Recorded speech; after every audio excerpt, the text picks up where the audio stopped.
Fala, gente!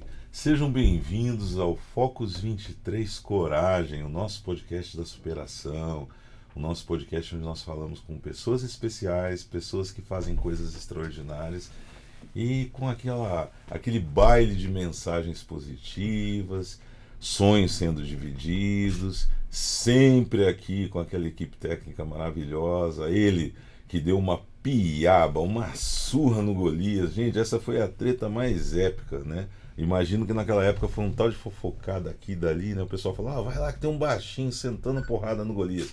Nosso querido Davi na parte técnica. Aqui nos bastidores, nosso querido Vini. Fala um oi, gente, Vini. Se tiver sem microfone, vai lá. Fala, gente! E hoje, pessoal, nós vamos bater um papo com uma pessoa que eu conheci há pouco tempo, por intermédio de uma pessoa que eu também conheço há pouco tempo, mas que se tornou uma querida.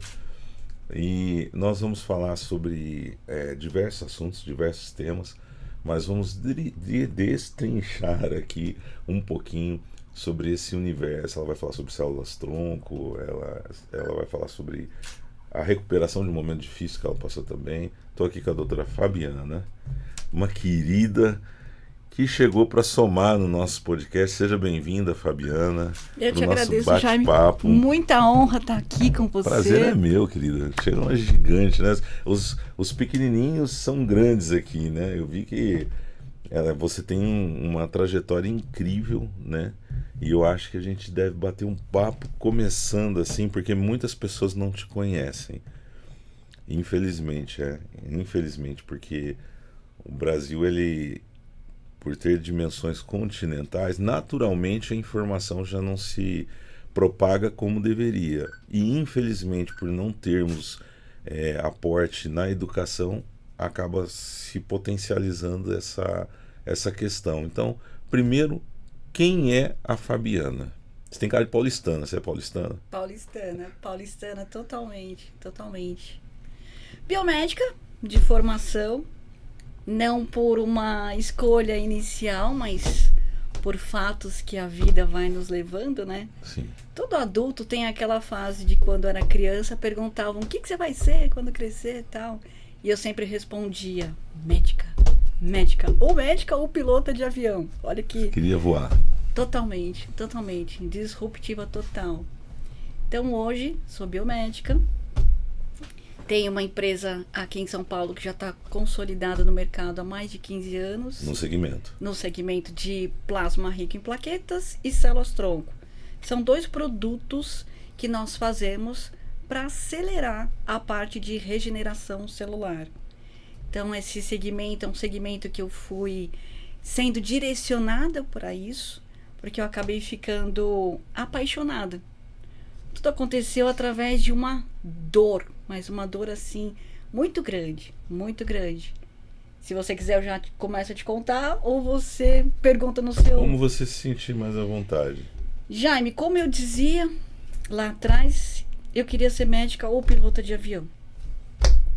A história acontece o seguinte, com 7 anos, eu sempre fui, até os 7 anos, filha única, filha de um engenheiro e a minha mãe do lar, mas era uma família, aqueles comerciais de margarina, sabe? Estruturada. Padrão, família perfeita, eu como filha única. Então vivíamos super bem aqui em São Paulo. Só que aí eu vivia pedindo um irmãozinho, né? Porque eu era uma criança solitária, digamos assim. E aí, aos 7 anos, tudo acontece. É bem disruptivo o que acontece, é bem doido, assim, contando a história. Com 7 anos, a minha mãe acaba tendo o meu irmãozinho, os médicos deixam passar da hora, ele nasce com paralisia cerebral, acontece um erro médico, então ele leva 25 minutos para chorar, mas eles conseguem salvar, hoje ele é vivo, tudo bem, mas é especial, é um adulto especial, não anda, não fala. Naquele mesmo ano, a minha avó materna morava em Brasília, ela faleceu, deixou 4 crianças pequenas, e meu pai trouxe essas crianças para terminar de criar. Então eu saio da situação da filha única, que vivia aquele comercial de margarina, para viver uma nova situação, com um irmão especial, com mais 4 tios. Então, assim, é muito desafiador tudo que acontece naquele momento com a família. E eu entendi que eu precisava arregaçar as mangas, porque não dava nem tempo de fazer uma frescura de criança. Sentiu o impacto É.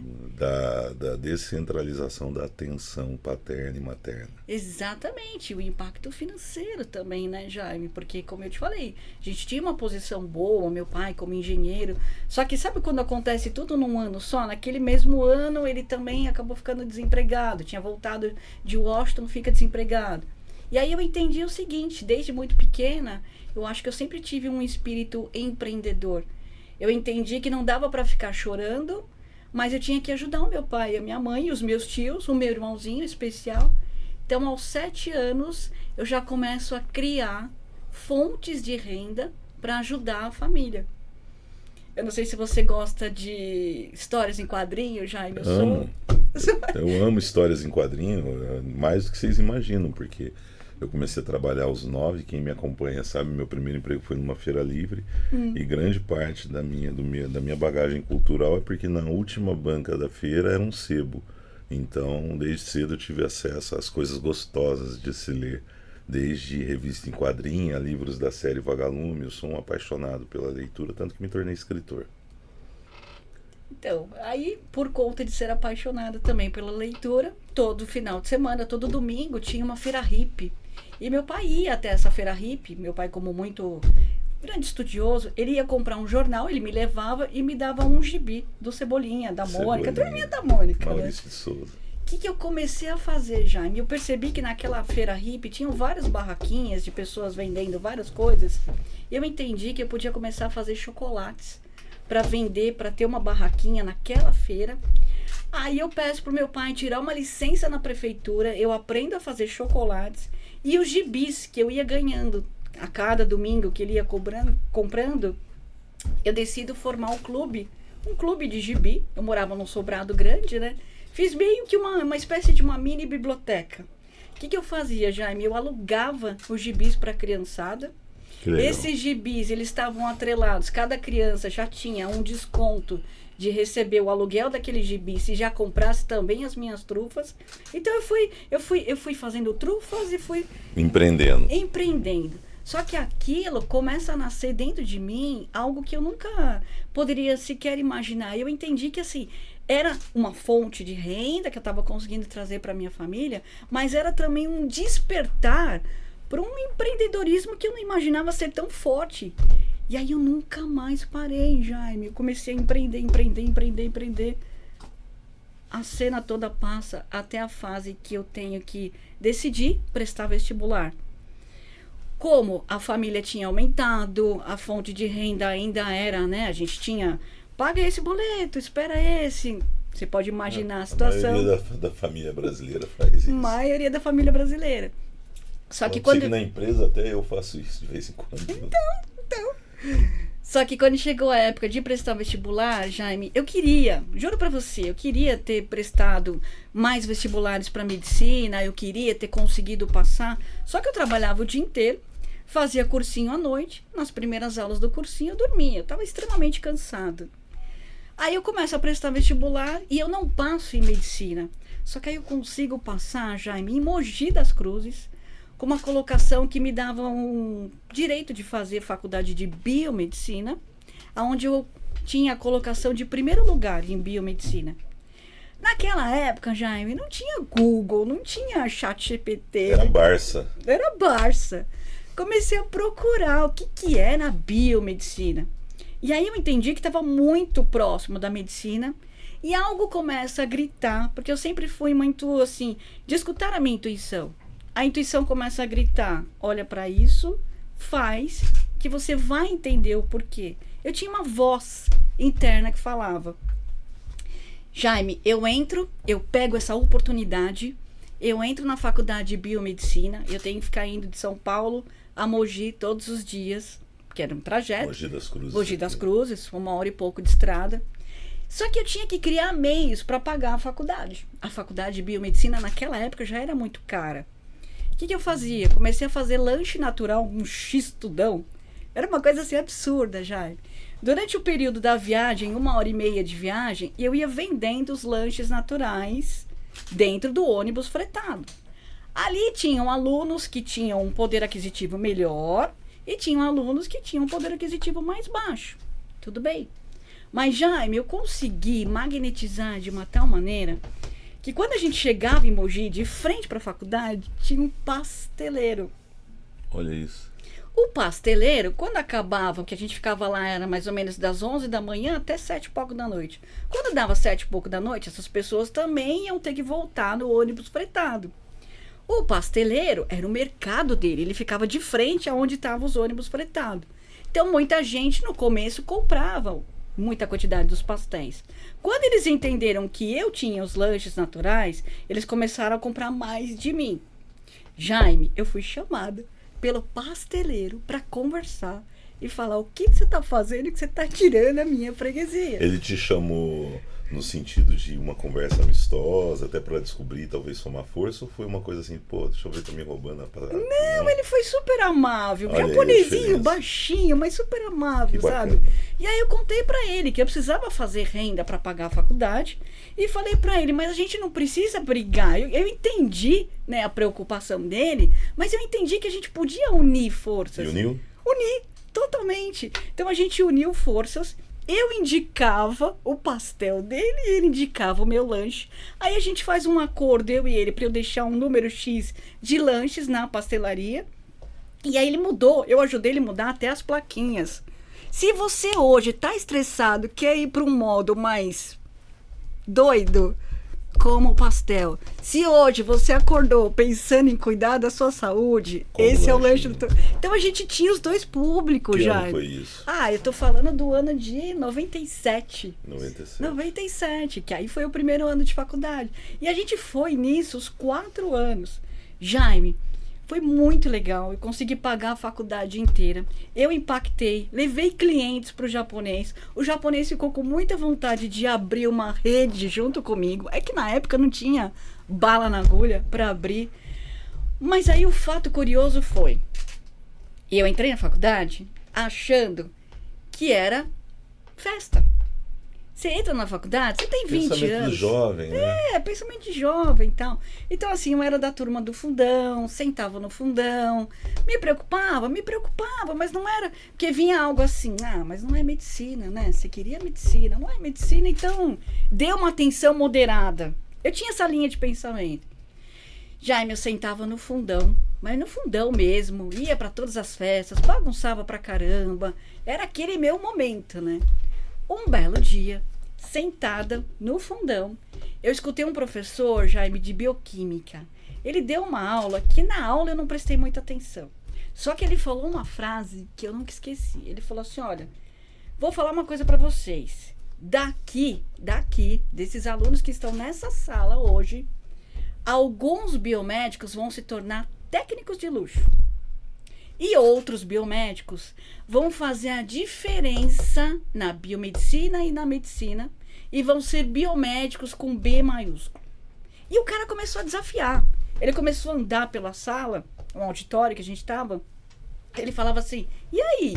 Que profissional que você vai escolher ser? E aí? Qual é a chama que está dentro de você? O cara insuflou de uma tal maneira que, Jaime, eu esqueci toda aquela minha turma do fundão. Eu pego as minhas coisas e naquele dia eu decido. Foi o ponto de virada. Ponto de virada. Naquele dia eu decido. Eu sento já, na época, né, carteiras, né? Auditório, mas com carteiras. Eu sento e ali eu falo para mim mesma. Eu não consegui fazer biomedicina, mas eu tô dentro de uma biomedicina. Essa faculdade é cara. Eu vou fazer valer a pena e eu vou revolucionar, sim, a medicina. Bem, sabe, mais uma segurança, uma paz, sem mitidez, mas com paz. E Jaime, a partir dali eu começo a mudar a história. Eu já saí daquelas cenas que quando vinha a nota das provas, né, vinha antes nota 4, nota 5, comecei a mudar. Meu mural já vinha 9, 10, não que eu comecei a estudar mais, mas eu comecei a me dedicar mais. A entrega. A entrega. Você falou uma coisa muito interessante. Na minha mentoria eu identifico pessoas que acham assim, eu preciso trabalhar mais para poder ter melhores resultados. Na verdade, você precisa ter estratégia. Estratégia, inteligência. Entrega. É isso. Porque você levanta de manhã muitas vezes, né? Isso é muito comum. A pessoa levanta de manhã reagindo ao invés de conduzir. Então, assim, imagina que você tem 10 problemas. Você vai procurar a solução para os 10. Quando, na verdade, talvez, se você focar no crescimento do teu negócio, da tua empresa, você resolva os 10 problemas. Então, não é você reagir. Todo mundo tem um dia que levanta e fala, hoje vai ser o dia da minha vida. E aí o primeiro telefone do banco cobrando boleto atrasado, acabou o dia da vida do cara. E isso não é legal.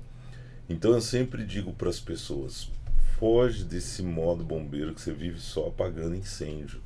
Concordo. Você precisa ter estratégia. Às vezes a solução para o crescimento da tua empresa está numa coisa tão pequena, mas que você, por falta de tranquilidade, não consegue visualizar.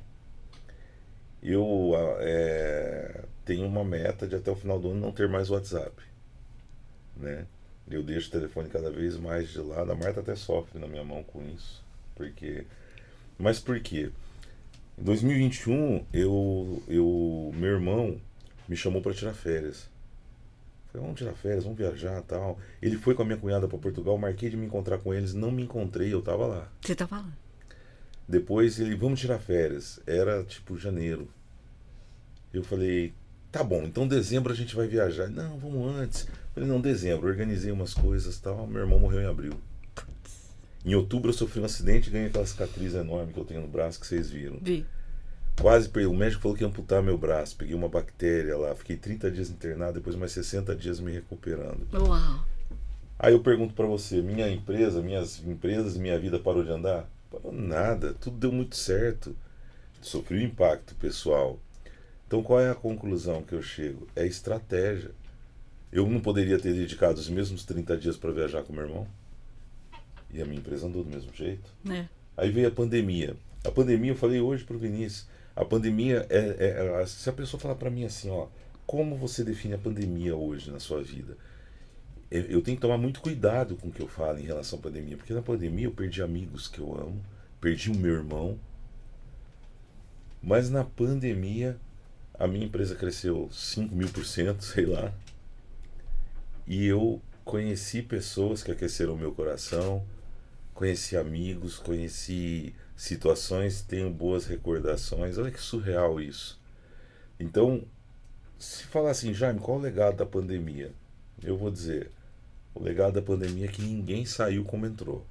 Algumas pessoas saíram melhores e umas figurinhas aí saíram piores. Aproveitando todo esse contexto que você contou, aí você foi atravessando, foi estudando, aí você foi se capacitando, entrando no mercado. Você teve um ponto de divisão aí, de um divisor de águas, que foi esse chamado. Eu vou usar essa palavra, esse chamado. E foi um chamado. Foi um chamado. Foi um chamado.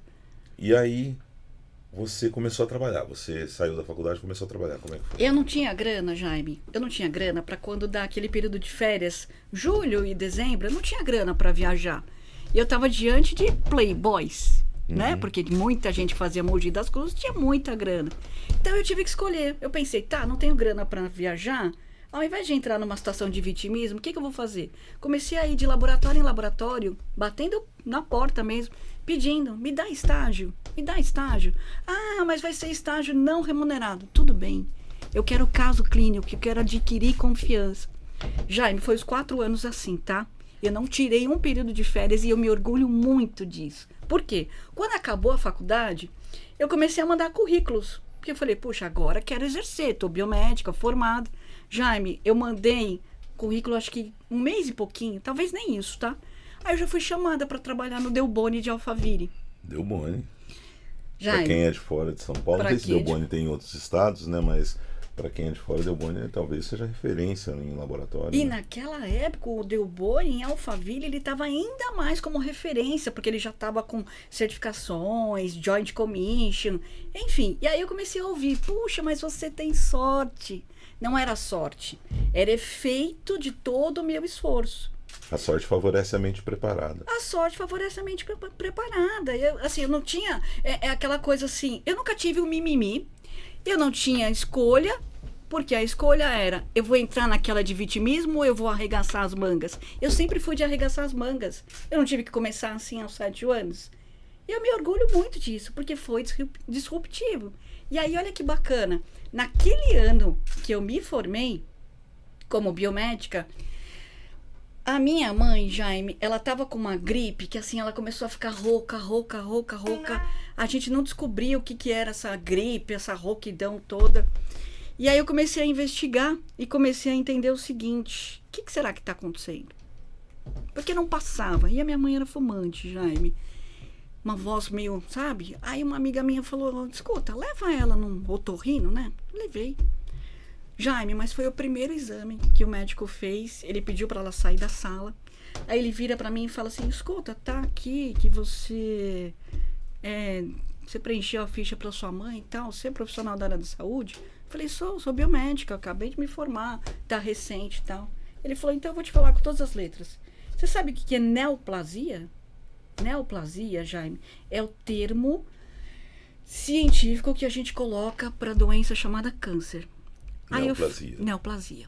Eu falei, sei. Ele falou, então, o que ela tem é uma neoplasia avançada de laringe. E detalhe, hein? Eu não dou 6 meses de vida. Jaime, foi horrível naquele momento eu ser biomédica. Muito difícil. Não, foi né? horrível. Porque Você se sentiu impotente? Eu me senti impotente, eu me senti fraca, eu me senti vulnerável. E eu fiquei pensando, olha a responsabilidade, porque ele, como médico, não falou para ela. A responsabilidade era minha de falar. E detalhe, tá? Eu sou uma pessoa assim, na minha família, eu sou a 4ª pessoa nascida no dia de Natal. Por parte de mãe, a cada 10 anos, nascia um no dia de Natal. Eu fui a última que nasci no Natal. Olha que interessante. De 72. Natal, 25 de dezembro. Natal, dia 25, Jaime. Dia 25. E aí, quando eu entro no carro, eu começo a dirigir, a minha mãe já estava comigo. A minha mãe fala assim, você não vai contar o que eu tenho? Minha mãe é muito inteligente. Nunca estudou, Jaime, mas uma mente assim, empreendedora, brilhante. Eu falei, não é nada. Tentei ir contornando, né? Ela falou assim, ó, o que eu tenho é câncer, é maligno. E detalhe, tá? Eu não duro até seu aniversário. Isso a gente tá falando, Jaime, era um final de novembro. Aí eu comecei a dirigir, vontade de chorar eu tava. Mas tentei ficar forte. Falei, não, é um tumorzinho, pode ser que seja benigno ou maligno. Eu já sabia o que era, tá? Falei, você vai ter que fazer uma cirurgia, tirar, talvez vão ter que tirar as suas cordas vocais. E aí ela começa, Jaime, de uma maneira muito desesperada mesmo no carro, falar assim pra mim, eu vou ter que fazer quimioterapia? Eu vou ter que ficar careca? Ela era muito vaidosa, Jaime. Eu tento ir contornando, só pra resumir, não dá menos de 15 dias, Jaime, eu dava já plantão, porque como recém-formado eu já tinha os plantõezinhos. Na época, Jaime, não tinha celular. Tinha aquele... Pager. Você lembra disso?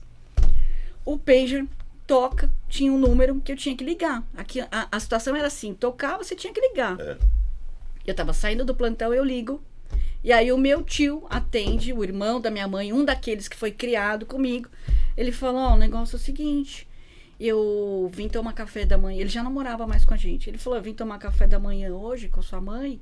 E eu cheguei, ela tava caída do lado da cama. Acabei de chamar a ambulância, mas eu acho que ela tá morta. Meu, Jaime, juro pra você, eu dei um berro no telefone. Eu nem lembro, assim, pra mim é como se tivesse aberto o chão, Jaime, assim. Porque era a Só minha quem passou mãe. por isso, sabe? Não, é a coisa mais horrível do passei mundo. por isso. Horrível do mundo. Quando você tem uma mãe, esquece se ela tem estudo ou não, mas uma mãe que te incentiva, que tem uma mente brilhante. Porque meu pai, apesar de ser engenheiro, brilhante, mas é um cara mais frio, mais fechado. A minha mãe não, aberta. E ela conectava muito. Enfim, Jaime, naquele dia eu não consigo nem chorar. Nem chorar. Isso é o pior. Esse é o pior, porque talvez tenha sido um mecanismo de fuga, de defesa, que me causou uma dor interna. Só que aí eu começo a conversar mesmo com Deus. E falo, por quê? Minha mãe só tinha 44 anos, com a vida inteira pela frente, linda. Você tava com quantos anos? Tava com 21, 23. Jovem de tudo. Jovem. E aí eu começo a falar com Deus, tem o meu irmão especial, como é que o senhor leva a minha mãe tão rápido assim? Sabe quando você vai meio que brigando com Deus? Só que aí vinha assim, uma outra voz dizendo, pensa que agora você tem coisas para fazer. Só isso que vinha. Aí eu faço um juramento, Jaime, eu escrevo uma carta para mim mesmo. A carta tá bem assim, eu perdi a minha mãe, eu, como biomédica, não consegui descobrir a cura para o câncer. Olha o que eu escrevo na carta. Mas eu vou ter acesso a algo que vai trazer cura para milhares e milhares de pessoas. E eu ainda escrevo milhares e milhares com letras garrafais. Eu assino a carta, coloco a carta em cima da mesa e eu começo a... Sabe quando você começa a meio que abençoar aquela carta? Eu falei, Deus, só me mostra os caminhos. Se for da sua vontade, só me mostra os caminhos. E funcionou.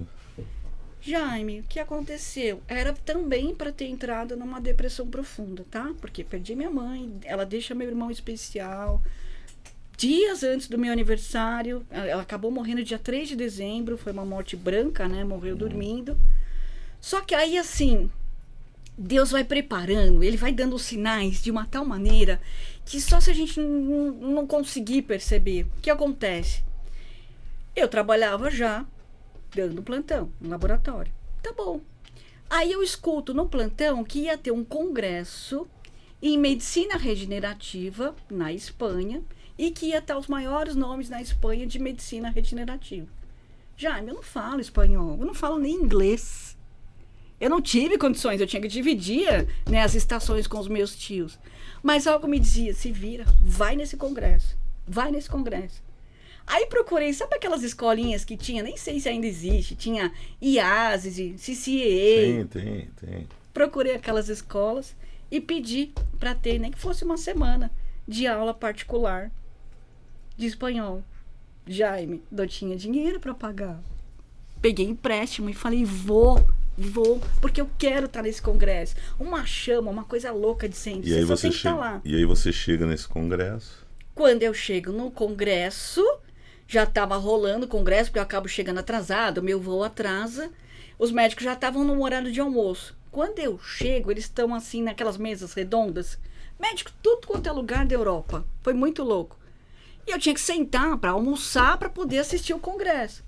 Jaime, eu começo a interagir com esses médicos e eu entendo o seguinte, eles começam a falar, a medicina regenerativa já não é mais o futuro, é o presente. Tá bom, o que acontece?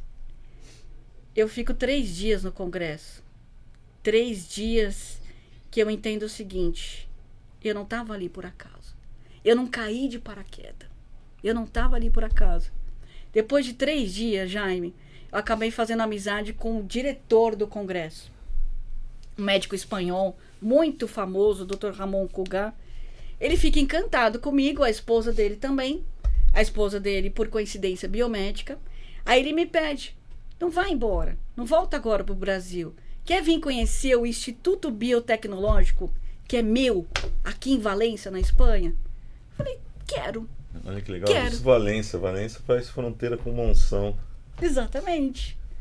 Resumindo, Jaime, fui conhecer o Instituto Biotecnológico dele. Era para ter sido uma visita técnica, de ficar lá um dia. Eu acabo conversando com eles e a gente vai fazendo, trocando experiências, trocas. Eu acabo ficando lá 6 meses. Eles falam, que mente brilhante é essa? Por quê? Eu gosto de levar ideias. Eu levava ideias e eles me ensinavam várias técnicas de plasma rico em plaquetas, de células-tronco. Eu entendi o seguinte, que eu estava diante de ouros. Eu precisava absorver aquele conteúdo, mas eu precisava também entregar. Então foi uma belíssima troca. Quando eu volto para o Brasil, Jaime, eu começo a visitar médicos ortopedistas, principalmente em São Paulo. Jaime, eu fui humilhada. Eles falavam assim para mim, querida, isso aí não funciona, é placebo, não adianta. Como é que a gente vai regenerar, por exemplo, uma cartilagem de joelho? Não funciona. Jaime, só que eu tinha ficado na Espanha, eu tinha ido no congresso e tinha ficado... Visto. Eu tinha visto. Tinham me apresentado mais de 100 mil casos. Não era suposição. Não era suposição. Jaime, com toda a humildade do mundo, mas também com toda a segurança do mundo, eu comecei a pedir para cada um desses médicos que me humilhavam, não funciona, tal. Eu falava, doutor, coloca na minha frente o seu caso mais grave. Aquele que você não sabe mais o que você vai fazer. Só coloca na minha frente. Deixa eu aplicar a minha técnica. Aí eu falava assim para eles, assim, se não funcionar, eu rasgo meu diploma. Vocês vão me achar a biomédica mais maluca do mundo? Ok. Mas me dá essa oportunidade. Deixa eu provar. Tá bom, Jaime. Demorava às vezes 1 mês, 2 meses. E tinha médicos assim, eu tô falando de médicos grandes, tá? Aí as secretárias começavam a me ligar. O doutor tal diz que tem aqui um caso gravíssimo, que ele não sabe mais o que fazer. E você é a biomédica? Vamos ver, é um desafio. Era assim, ironizando mesmo. Não, mas ironizando, Jaime. É uma metáfora ou era desse jeito mesmo? Não, era desse jeito, Jaime. Era desse jeito. Só que eu entendi o seguinte, Jaime. Elas falavam, é um desafio. Cada vez que essas secretárias falavam, é um desafio, pra mim era como se encantasse a minha alma. Era um gatilho motivacional. Não, era um gatilho motivacional. Porque assim, eu tinha visto, eu sabia do poder de regeneração da célula e eu sabia também da força do que eu queria entregar. Jaime, eu ia para o centro cirúrgico com esses médicos. Antes do médico entrar na sala de cirurgia, ele tem aquele momento que ele vai para o lavatório e ele está lá, lavando as mãos, escovando e tal. Eu parava do lado do médico e eu alinhava com ele. Doutor, qual é o seu caso de hoje? O que você precisa? Qual é o tipo de lesão? Eu tentava entender.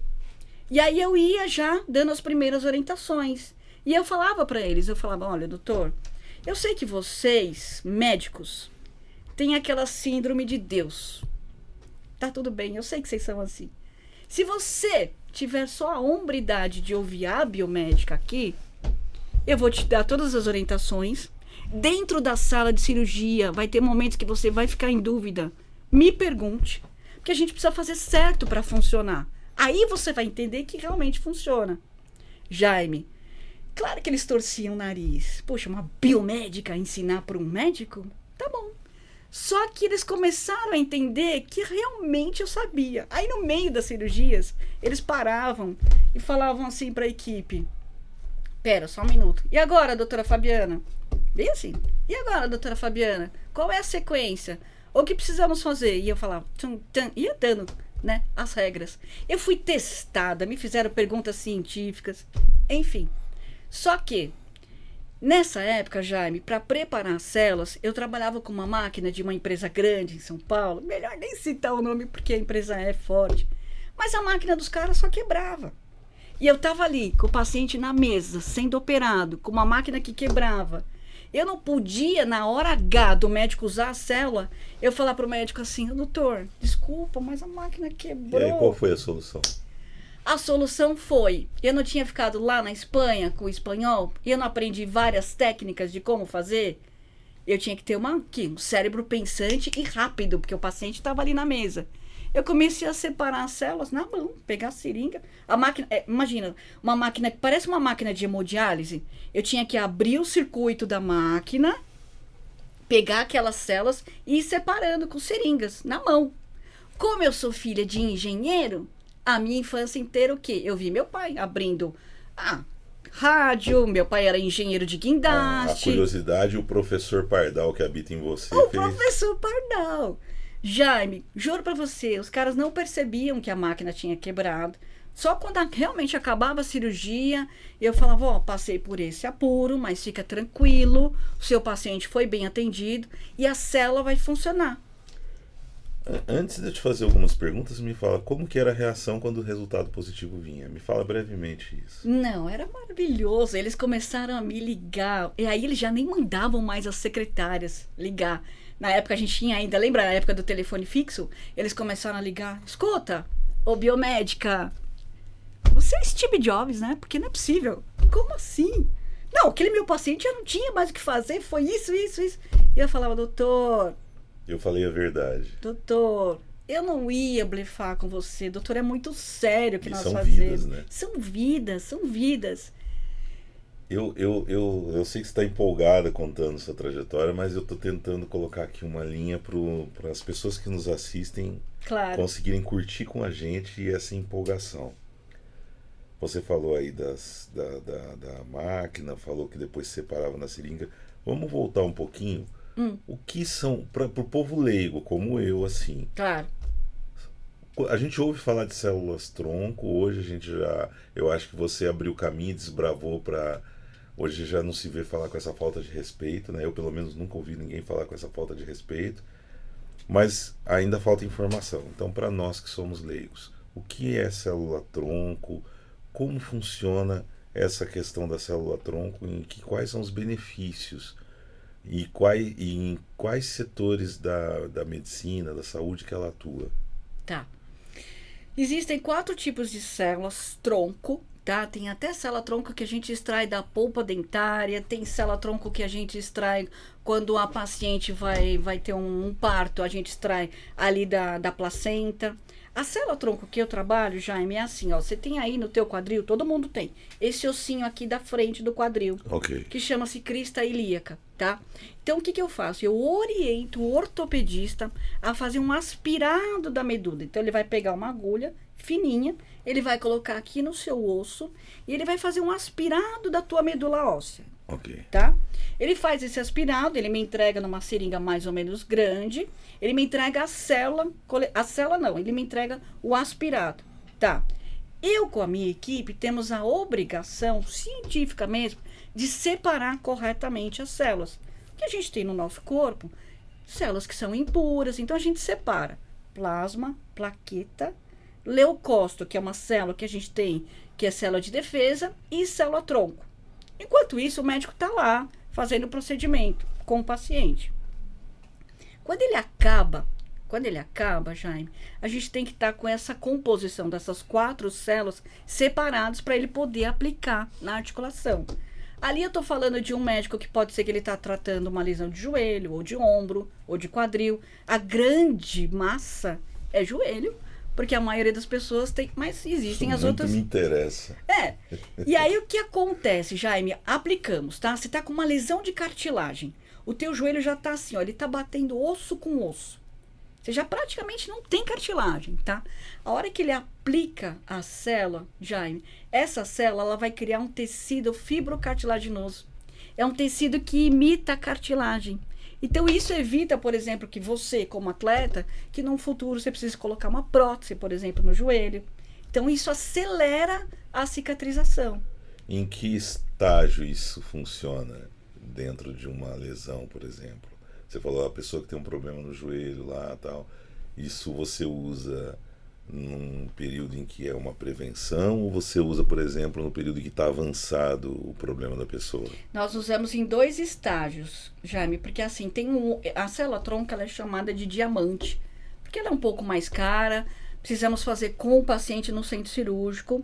Então, as células tronco, a indicação já é quando o paciente tem um grau de lesão grau 3, grau 4, grau 5. Que é muito alto. Que aí já é mais alto. Acima de 3 já é mais alto, tá? Exemplo, um atleta de elite como você fez uma lesão no ombro. Se essa lesão for grau 3, grau 4, células tronco que nós vamos colocar. Ok? Agora, se for uma lesão mais branda, Jaime, a gente chama de lesão branda o quê? Grau 1, grau 2, aquela lesão que está começando. Aí a gente tem como um fator inicial o PRP. PRP é plasma rico em plaquetas. O que é esse PRP? Para que a nossa audiência nos entenda. A gente vai levar o paciente para o consultório. No consultório, nós coletamos sangue do braço normal, como se a gente fosse fazer um exame de laboratório. E aí, através desse sangue coletado, a gente separa 3 células. A gente separa plasma, plaqueta e leucócito. Então, a gente faz um composto chamado PRP. Aí, como é um grau de lesão grau 1 e grau 2, o médico já aplica no próprio consultório. A pessoa não precisa ir para cirurgia. Para centro cirúrgico. Então, assim, é um caso mais brando e podemos atender com o PRP. Agora, é um caso mais grave, 3, 4, aí é centro cirúrgico e célula tronco. E qual é o período de recuperação? Não, é maravilhoso, Jaime. Assim, eu tenho paciente de todas as idades. Desde paciente de 15 anos até 90 e poucos anos. A gente tem como resposta, por exemplo, pacientes que relatam que no máximo 14, 20 dias após a aplicação, aquele paciente já está começando a entender os efeitos regenerativos no corpo dele. Então o paciente entende o seguinte: puxa, foi indicado esse tratamento aqui antes de conhecer o poder das células, passei com o ortopedista A, B e C. Todos me indicaram o exemplo, falaram que no meu joelho não teria jeito, que teria que fazer prótese. Então tá bom. Aí o paciente fala: doutor, mas eu não quero fazer prótese. Doutor, não tem nada diferente? Aí o médico começa a contar para o paciente sobre o poder das células. Olha, a Mari, minha norinha, vai casar com meu filho, ela é da área da saúde também. E aí ela deixou várias perguntas aqui. Algumas eu acabei me antecipando e fazendo, né? Manda. Mas ela fez uma bem interessante aqui. Ela disse: qual o caso que mais marcou você na medicina regenerativa? Na medicina regenerativa, tem muitos casos, né? Nós acabamos de documentar agora, só com esse PRP, 27 mil casos. É muita gente, né? Muita Mas gente. tem um assim que te marcou por alguma coisa? Talvez por um... Porque assim, a gente fala que não separa o profissional do lado pessoal, é impossível, né? E tem algum que te marcou muito? Tem. Você pode relatar? Posso. Tem um caso de um jogador de vôlei, Riad. Ele era até da seleção brasileira, agora eu não sei como é que ele tá, já faz um tempo que eu não falo com o Riad. O Riad, o técnico da seleção, na época, falou pra ele: escuta, a tua carreira tá encerrada. Ele tava com o ombro lesionado, aconteceu um rompimento do manguito rotador. O que é esse manguito? Imagina um cadastro de tênis, só para a audiência entender, tá? Imagina um cadastro de tênis que ele rompeu. Então, o Riad, com o manguito rotador rompido, estava praticamente com a carreira dele encerrada. E aí o técnico da seleção acaba conversando comigo, a gente vai para uma reunião e ele fala: a carreira do atleta está encerrada.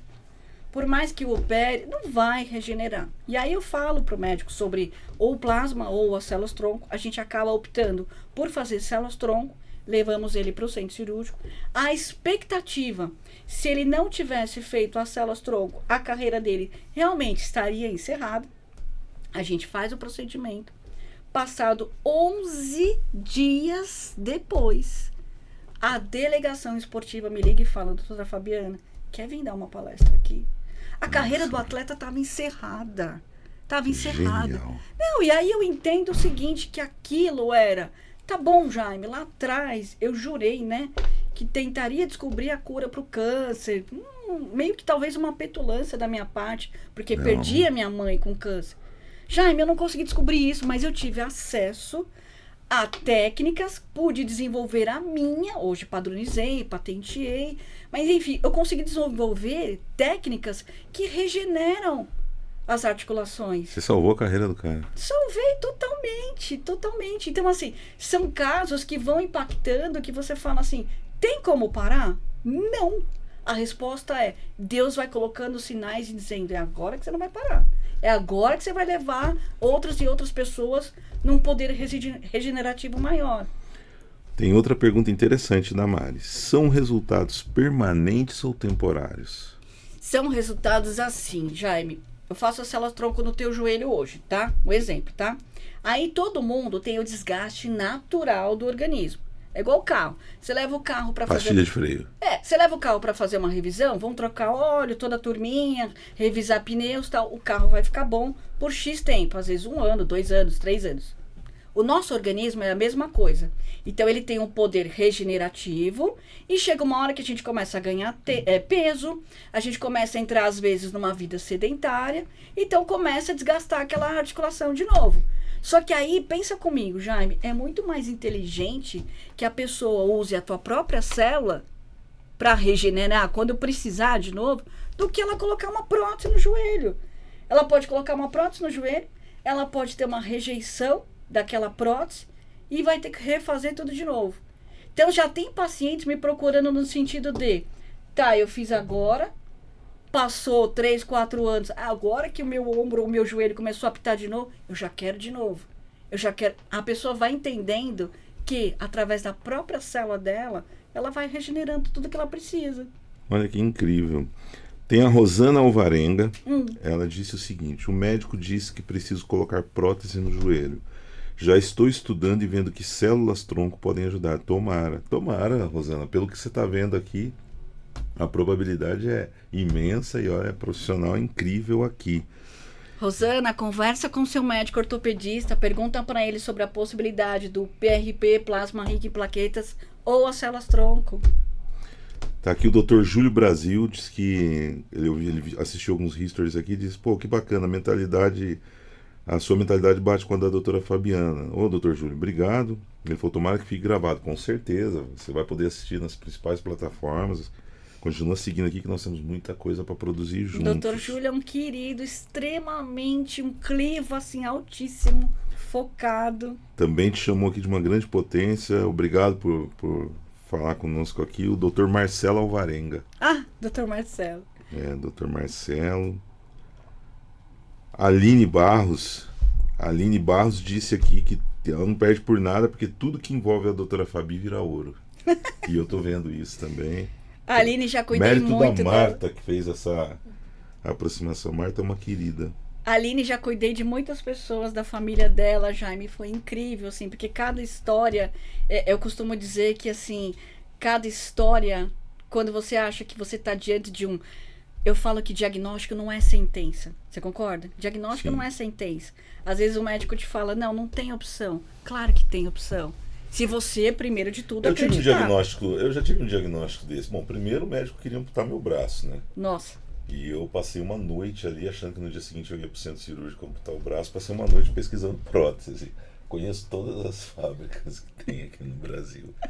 E aí eu fiquei 30 dias ali tomando um ciclo de 21 dias de... Como é que era o nome do antibiótico? Vancomicina. E fiz Eu ia chutar, você tinha tomado Tramal. Tramal tomava para dor. Fiquei 21 dias lá, era Tramal direto e os acessos tinham que ser só num braço, porque esse daqui tava com aquele ferimento, né? Com aquela infecção, e chegou um ponto que eles colocavam acesso no meu pé ou aqui, em algum lugar aqui nessa região. Então, assim, a gente tem que acreditar no impossível. Não tem... O impossível... Ó, você falou sobre frase, eu também tive uma frase que mudou muito minha vida, porque eu venho de uma situação de extrema pobreza, mas, assim, eu fui sempre alimentado por sonho. E eu, né, no período convencional que todo mundo estuda, eu tive que parar na 8ª série, porque pai ficou doente, essas coisas todas. E eu tinha algumas peculiaridades, né? Eu tenho algumas habilidades aí, principalmente com a leitura, eu lia muito rápido e naquela época os professores não estavam muito acostumados a lidar com isso. Mas eu cheguei na sala de aula uma manhã e alguém na noite anterior deixou uma frase no quadro negro. Eu falei, nossa, eu gostei muito dessa frase, eu vou copiar. Quando eu terminei, eu já tinha decorado, trago ela para minha vida, tá em alguns dos meus livros, eu sempre coloco essa frase, que é uma frase de Charles Chaplin. Qual? Concentremos nossos esforços nas impossibilidades. Lembrai-vos de que todas as grandes conquistas da história surgiram do que até então parecia impossível. Então, por isso que às vezes eu falo com as pessoas assim, às vezes eu não consigo conviver com gente fraca. Aí eu já ouvi gente falando assim pra mim, nossa, é muito radical, vai contra, você se fala humilde, você fala isso, falo, gente, se querer conviver com gente fraca for sinônimo de humildade, então desculpa, eu não sou humilde, não excluo, mas eu tento ensinar para os meus amigos, falar, ó, você tá fraco, cara, você não vai chegar em lugar nenhum, o mundo tá cheio de mentiroso, que fica, você ouve assim discurso de boçal e tem medo de falar, claro que eu erro, né? Às vezes, ó, você quer que eu fale onde eu mais erro? O WhatsApp. Às vezes eu recebo mensagem e eu interpreto de um jeito diferente, né? E isso tem se agravado um pouco. Para quem não sabe, eu acho que eu nunca falei isso, né? Mas assim, acho que está na hora. Depois eu vou ter que produzir alguma coisa, vou deixar para fazer melhor. Eu fui diagnosticado há algum tempo atrás com transtorno bipolar.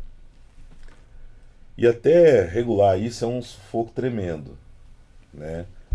Então é um tema para a gente falar sobre isso muitas vezes. Porque a gente brinca a vida toda, fulano é bipolar, fulano é bipolar. Vocês não fazem ideia do que é o transtorno bipolar. Depois da esquizofrenia, é o pior distúrbio que existe. Vocês não fazem ideia. E não estamos aqui para falar disso, tá? Nós estamos aqui para falar do tema. Então, assim, o impossível, ele é uma coisa que, né, a gente entrou nesse assunto por conta da questão do impossível. Então, assim, a gente tem que ir para essa questão de desafios. Eu tive vários diagnósticos, também tive um diagnóstico no problema no joelho. Acabou o esporte para você e tal. Um ortopedista que tinha 2 dentes na boca, um para doer e um para abrir garrafa, né? Eu estranhei, falei, e tô aqui aos 51 anos, firme, forte, cheio de saúde, e é isso que importa. Eu vou fazer uma pausa só para falar um pouquinho de 2 compromissos que a gente tem, que para mim não são compromissos, que eu acabo amando o que faço. Davi, vamos falar da Mentoring One e do Mr. Olympia Brasil? Mentoring One. O que acontece, pessoal? Vocês sabem que eu tenho a minha mentoria. Nós temos os nossos produtos. Em outubro estarei lá no palco da Hotmart falando sobre disciplina. Mas eu também tenho a felicidade de ser parceiro da Mentoring One. A Mentoring One é uma empresa, uma plataforma que te ajuda, é muito bom para você, viu, Fabi? Porque ajuda a transformar aí o seu trabalho, o seu projeto em curso. Então, se você quer transformar em um curso, criar as videoaulas, fazer com que o seu trabalho tenha um alcance maior, não deixe de procurar Mentoring One. É muito simples, muito fácil, você consegue interagir de uma maneira muito bacana, transformar aí esse teu talento em um infoproduto magnífico. Então, Mentoring One, bate um papo, manda uma mensagem lá no suporte, fala que você viu este Jaime Marcelo falando, e na Mentoring One você também poderá encontrar ali os meus cursos, meus produtos sobre disciplina, sobre esporte e muito mais. E agora eu quero falar também, né, sobre o Mr. Olympia Brasil. Mr. Olympia Brasil, vocês sabem que eu tenho a felicidade de ser influenciador dos 2 maiores eventos multiesportivos da América Latina. O Arnold South America, que foi um sucesso, e o Mr. Olympia Brasil, que acontece de 16 a 18 de outubro no Distrito AMB, aqui na cidade de São Paulo. Para vocês terem ideia, o Mr. Olympia Brasil, ele movimenta mais de 100 milhões em um final de semana, né? São números extremamente expressivos, e eu quero deixar o meu convite para você que é empreendedor do segmento da nutrição esportiva, empreendedor, aí você tem a sua academia, tem o seu negócio voltado para o bem-estar e para o fitness, e você tem o desejo, você ouve as pessoas falarem, olha, é legal expor em feira, é legal visitar feira, mas você nunca fez isso ainda, então para o que você está fazendo, faça o seu cadastro no site do Mr. Olympia Brasil, o seu credenciamento, lá você tem todo um suporte. Se você quer ser um expositor, você também terá esse suporte lá. Procure a Ana Feijó, procure lá a Cris Godinho, que você será atendido por todas essas pessoas, a Cibele. Então não deixe de participar. Eu estarei lá no Mr. Olympia Brasil, batendo um papo com vocês como todos os anos, interagindo com o meu público, falando, e você também tem a oportunidade de assistir diversas competições esportivas incríveis, ver de perto seu atleta, ver de perto seu influenciador, seu formador de opinião, e conhecer as novas e principais tendências do mercado fitness, do mercado bem-estar e da suplementação, da nutrição esportiva. Então, Mr. Olympia Brasil, de 16 a 18 de outubro, Distrito AMB, aqui em São Paulo. E se você continuar acompanhando o Focus 23, vocês sabem que todo ano eu escolho algumas pessoas para irem comigo. Já está convidada aqui a Fabi, a Marta, e depois a gente sai lá do Mr. No sábado, tradicionalmente a gente sai do Mr. Olympia e a gente vai lá nós vamos lá para Ironberg fazer aquele treino, né? Vamos fazer o treino da terceira idade comigo, né? Vamos ver como é que tá, né? O Vinícius fez o treino da terceira idade comigo ainda. Seu microfone tá ligado, Vinícius? Meu microfone tá ligado aqui. O microfone do Vinícius tá ligado, Davi? Tá ligado. Tá ligado? Seguinte, eu fiz o treino da terceira idade e fiquei 5 dias sem conseguir pegar um prato no meu armário. Nem imagino. Mas essa é a ideia. Por que nós treinamos? Para na terceira idade nós podermos ir ao banheiro sozinhos, né? Autonomia. Porque a sarcopenia, né? Sarcopenia é uma coisa que vem acometendo cada vez mais as pessoas e pode acontecer precocemente, né? Exatamente. Pode acontecer, geralmente acontece depois dos 60, mas pode acontecer a partir dos 45, 50. Então construa massa muscular, né? E pare, gente, nós somos realmente o que a gente come, né? O pessoal, desde a invenção do controle remoto, vocês ficaram tão preguiçosos que vocês fazem questão de potencializar a preguiça comendo uma porcaria aqui e ali. Lembrando que o Michel já está preparando o seu treino, você está na roça, viu? Então prepare-se. Nós temos muitas perguntas aqui para a Fabi, né? Manda, que eu tô é o aqui. primeiro de muitos. Nós vamos ter aí muitas gravações. A Fabi, nós vamos fazer o seguinte: nós vamos fazer um episódio inteiro lá da nossa série Focus 23, contando a história da Fabi. A gente vai acompanhar um dia dela, vamos levar ela para Ironberg, levar a Marta junto. E vamos ver se elas vão ficar nessa elegância, eles vão descer do salto, né? Ah, Ironberg tem que, né, treinar. Tem que Treinar mesmo. Vão todas fazer o treino da terceira idade. Tem mais pergunta para você aqui, Fabi? Deixa eu só achar aqui. Aliás, tem muitas perguntas, né? Aqui, cadê, pessoal? Misericórdia, tanta coisa que... A Mari também perguntou uma coisa que nós falamos de uma maneira genérica, né? Você falou como funciona a coleta das células, mas ela perguntou aqui: é doloroso? Ou é um procedimento que a pessoa está anestesiada? Como que é isso? É doloroso?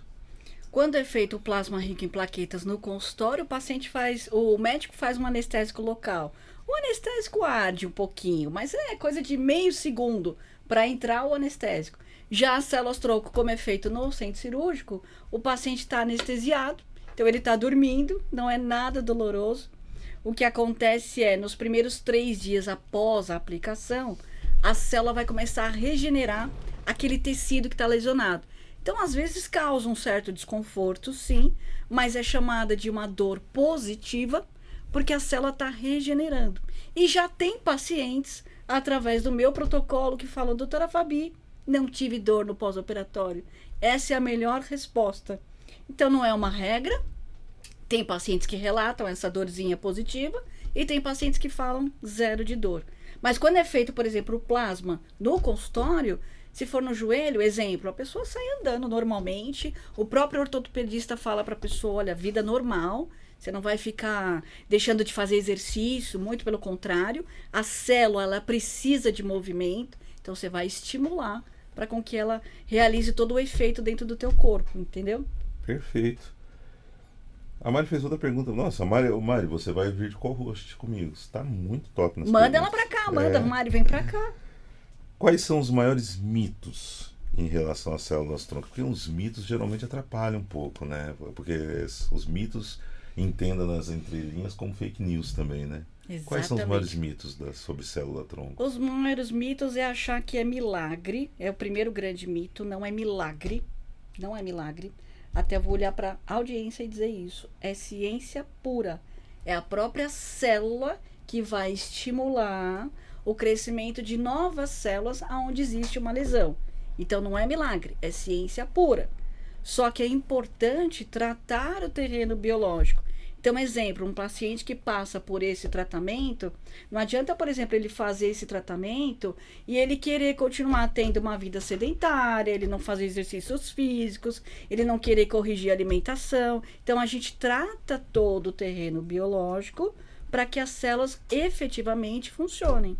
Então, o principal mito tem paciente que acha: eu vou fazer uma aplicação e vou ficar 50 milhões de anos muito bem, obrigado. Não, não é assim.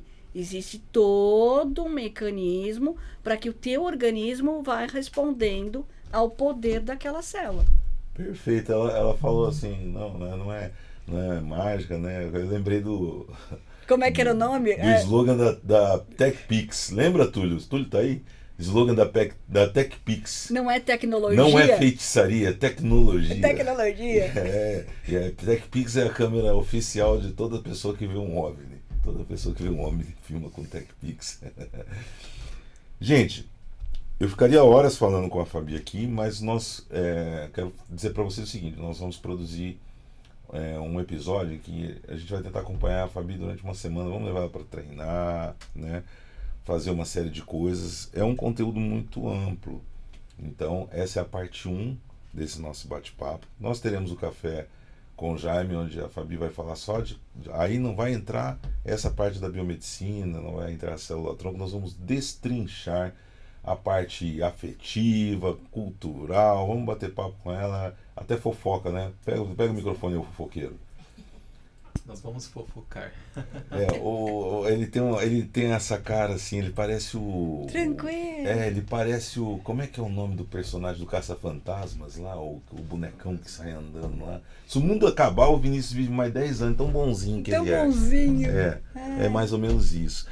Fabi, deixa as suas considerações finais. Muito obrigado aqui por esse bate-papo. Você é uma querida. Marta, obrigado, eu te agradeço, viu? eu te agradeço. Você é extremamente transparente, verdadeiro, obrigado, abundante. Que mais e mais pessoas possam te ouvir, Jaime. Amém. Porque você... A nós. A nós. A querida Marta, quero agradecer também. Você sabe que a Marta, um dia ela me chamou de um outro telefone, num dia daqueles de crise. Eu falei, deve ser mais uma dessas pessoas que eu convivo todo dia, quase que eu deixo fazer amizade. Olha o tesouro que eu ia perder, né? Marta, exatamente. obrigado. Você é uma querida, obrigado pela paciência. Marta é uma querida também. E é isso. A gente sempre encerra aqui com a nossa reflexão. Nunca deixe o sol se pôr sobre sua ira, né? No nosso bate-papo a gente sempre fala isso. Quem assiste o Fox 23 sabe que eu sou insistente nisso. Não deixe o sol se pôr sobre sua ira. Eu quero só deixar um spoiler para os nossos próximos programas e episódios. Posso, Jaime? Deve. Nos próximos episódios, a nossa audiência, quem nos assiste, vai entender como é que eu tive que descobrir, através de uma dor, que o propósito na minha vida não estava ligado só às células. Isso é muito forte que eu vou trazer para os próximos episódios, para as pessoas entenderem que uma coisa é você entender sobre doenças. Como profissional, eu entendo sobre doenças. Outra coisa é você viver e sentir uma doença. E entender como é que você regenera a tua vida. E aí eu não estou falando só no campo material, né? Eu estou falando no campo espiritual, eu estou falando na mente. Então isso é um spoiler para os nossos próximos episódios. Sim, vocês sabem que eu sempre faço alguma reflexão no finalzinho, antes da gente mergulhar nisso. Por que eu resolvi dividir o conteúdo da Fabi? Olha, estamos íntimos já, Que Fabi. bom, fico muito feliz com essa intimidade. Porque ela passou por um período difícil, né? Ela viveu um câncer, mas nós vamos falar disso em outro momento, porque eu considerei importante nós introduzirmos, levando para as pessoas informações sobre o tema. Porque quando a Marta me chamou, né, eu, por exemplo, a gente não pode querer... O que é riqueza cultural? Não é você saber sobre tudo, é você estar disposto a compreender e entender tudo. Existe uma diferença muito grande, ninguém sabe tudo. É a mesma coisa que o cara que fala assim, ó, eu conheço São Paulo como a palma da minha mão. Mentiroso, né, gente? Não dá, não tem condição. Sei o nome de todas as ruas, não tem como. Você não consegue saber o nome de todas as ruas de um bairro. Todo dia muda o sentido do trânsito de um para outro, enfim. Mas nós vamos falar muito sobre isso. Nunca deixe o sol se pôr sobre sua ira, né? Nós falamos disso aqui, acho que há dezenas de episódios. Eu viajo muito e vocês me acompanham, sabem que eu não deixo de comer o que eu como e não deixo de treinar diariamente. E tem uma situação muito interessante. Quando eu chego numa cidade e as pessoas me conhecem, vêm bater papo comigo, muitas vezes eu estou em cidades do interior em que tem academias pequenas, muito bem estruturadas, mas o pessoal quer saber como é a rotina, né, desse universo que a gente vive, dos treinos numa academia de grande rede, etc. e tal. E o que eu sempre observo?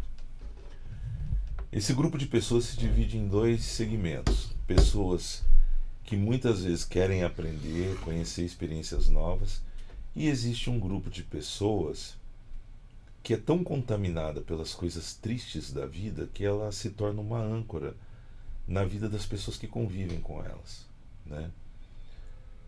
Eu falei no History esses dias, olha, a tua autoestima nunca vai ser tão alta a ponto de que você possa ter a escolha. Ninguém acorda de manhã e fala assim para o universo, hoje eu quero ser referência de alguém, hoje eu quero ser um ídolo, hoje eu quero ser admirado. Respeito é algo que é plantado ao longo da vida. Ser admirado é inerente à visão de outra pessoa. Ser admirado é uma coisa que é inerente ao respeito que você conquista com suas atitudes partindo de outra pessoa, né?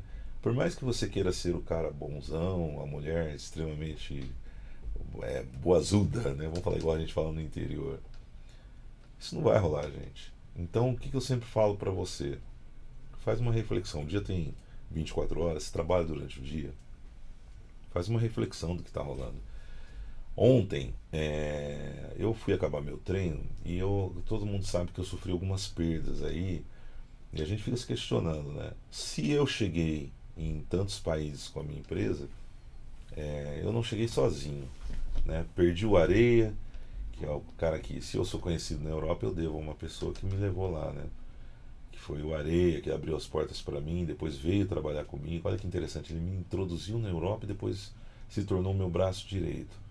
E esse ano, infelizmente, poucos dias depois do meu aniversário, desencarnou o Bruno, meu querido Bruno, menino que estava comigo desde da criação da Focus 23, né? E ontem bateu aquela saudade imensa de falar com meu companheirinho e fui ver qual foi a nossa última mensagem. E a última mensagem que eu tive com o Bruno foi uma mensagem bem interessante que eu vou compartilhar com vocês, porque a gente tem que tomar muito cuidado com o que a gente carrega no coração, porque a gente às vezes encerra o dia, a gente deixa o sol se pôr sobre nossa ira, e deixando o sol se pôr sobre nossa ira, nós deixamos de presenciar, de vivenciar coisas boas, né? Essa é a última mensagem que eu tive de uns grandes amigos que eu tinha, porque assim, ó, isso aqui, quando vocês veem um produto meu, quando vocês, o Jaime está em não sei quantos países, o Jaime não sei o quê, às vezes vocês olham do meu lado uma pessoa e as tratam como coadjuvante, e não é assim. Essas imagens não chegam boas se não tiver uma pessoa ali defendendo o seu pão do dia a dia e me tratando com respeito. Então eu sou só uma pequena peça num tabuleiro que pode produzir coisas boas. Então você imagina, poucos dias depois disso aqui, olha aqui. Vamos lá. Passando aí pra Ô, meu irmão. Passando aí pra desejar aí um feliz aniversário, que Deus abençoe aí grandemente sua vida, multiplique seus dias na terra. Essa data se reflita por muitos anos. Você se tornou aí um cara especial aí na minha jornada. Um exemplo aí de pai, aquele cara que não foge da luta, da batalha. A gente fala resiliência, a gente tem que lembrar do teu nome, né, mano? O bicho é imparável. Fora os problemas aí, o cabra é bruto. O cara dá o peito e vai pra frente. Você realmente aí é um sinal de resistência. Que Deus abençoe, meu irmão. Aproveita bastante, curta aí teu dia. Sei que você tá entre dores aí e problemas, mas todo dia é um novo dia, né, mano? Deus é bom na nossa vida e bora lá, irmão. Bora comemorar a vida que ainda temos muito tempo pela frente, se Deus quiser, mano. Tamo junto, meu irmão. Não tínhamos muito tempo pela frente, né? Não tínhamos.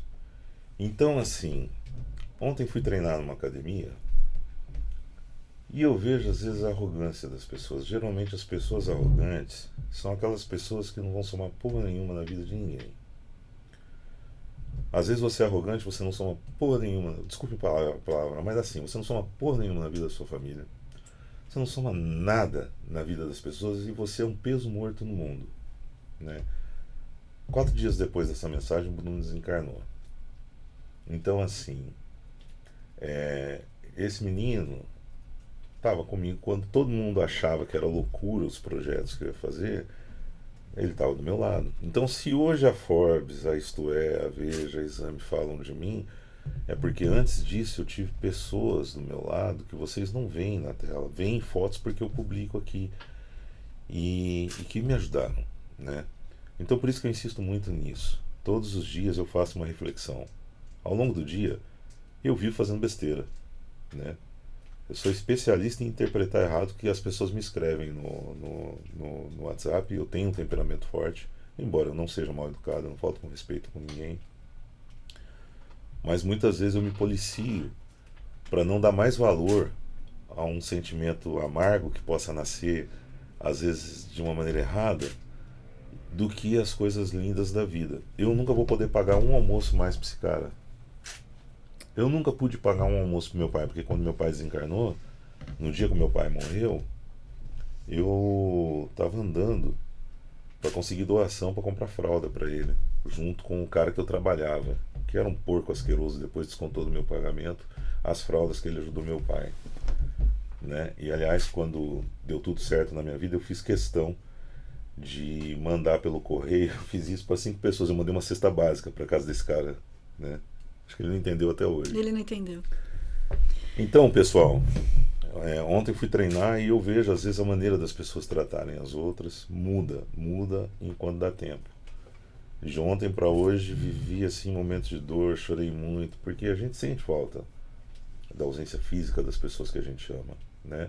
Mas é isso, a gente não pode deixar morrer, não pode manter apagada, a gente não pode permitir que a memória, a gente tem que manter acesa, a gente não pode permitir que essas pessoas possam ir. E recentemente, há poucas semanas, eu perdi mais um amigo, irmão Nassif. Passei por uma situação difícil quando eu terminei meu relacionamento. Liguei para o Nassif, pedi uma palavrinha de ajuda para ele, ele me deu um livro e me ajudou. Então são pessoas que um dia a gente vai se encontrar, né?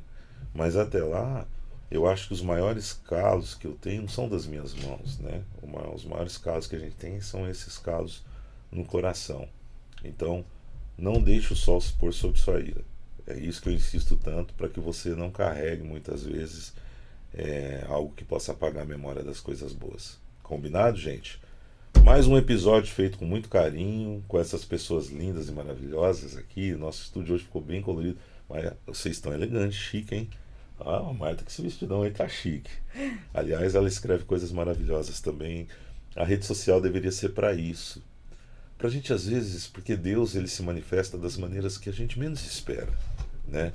Se Jesus viesse à Terra hoje, ele usaria a internet para propagar as coisas, com certeza, né?